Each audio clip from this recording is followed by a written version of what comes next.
A recent UT10 News poll shows Democratic incumbent Scott Peters and Republican Carl DeMaio are virtually tied for the 52nd District congressional seat, and they're spending plenty on campaign ads.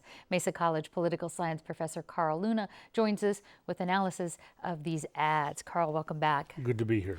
Now, overall, how would you characterize these ads that we're seeing this close to Election Day? I can't wait for the Christmas ads to replace them.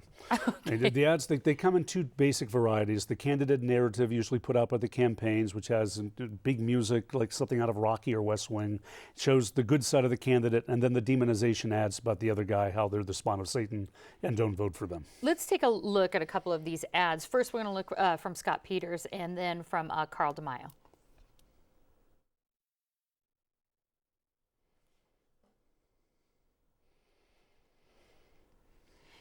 Okay, so tell us about, first of all, this "Do the Right Thing" ad with DeMaio, with Peter slamming DeMaio, and then also the slippery slope. What sort of messages are these types of campaign ads sending? Well, what Scott Peters is trying to show is that even though he's the incumbent, Mr. DeMaio has a history and that he's had his issues with special interests and the rest, that he's not a squeaky clean politician. And in response to ads that have suggested that Scott Peters has had some improprieties without validation in the ads.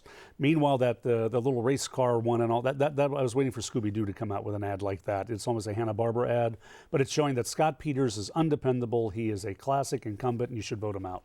Well, do these have any basis as far as, is there any backing? Have these been fact-checked?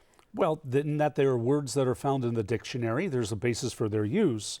As far as they apply to the history of the candidates, in both cases you see candidates being slammed for things that happened back in city council days. In the case of Mr. Peters bankrupting San Diego, the voters already ruled on that when they elected him to the Congress. You know, going after his record in Congress might be more legitimate, but he hasn't had a chance to do much because he's in the minority, so you go after the nearest red meat you've got. In the case of Mr. DeMaio, you want to make him look as bad a politician as he's trying to make you look, otherwise he wins that argument. So negative campaign ads are nothing new. How effective are they? Extraordinarily effective. That's why we get so many of them. While people say they don't like them, that doesn't mean they don't pay attention to them. I mean, psychology tells us if you're in a relationship with somebody and you say one negative thing, it takes 10 positives to overcome it. Positives come and go. The negative will define the candidate. He with the least negatives has the better chance to win. Well, both Peters and DeMaio have accused each other of lying in these ads. Is it legal for a political ad to be untruthful? And if so, what kind of impact does these accusations, oh, you're lying, no, you're lying, does it have on voter turnout? First Amendment, freedom of speech. Nothing in the Constitution says you have to be polite or you have to be true. Libel laws don't apply here. If it sticks against the barn wall, it can actually work for you. The downside is if you tell so outrageous a lie, it makes you look outrageous, then it can backfire on you. No one's crossed that line yet in this campaign. The ads that call Peter slippery, as we saw with that, were paid for by a super PAC called the Congressional Leadership Fund. Does relying on outside groups like this for creating or funding these, nasty types of campaign ads, does that sort of absolve the candidate or help them wash their hands if it's received badly? Yeah, now it's the plausible deniability game. Yeah, the campaigns usually do the more positive ads about their own candidates. They leave the hatchet work to the outside groups to come and do.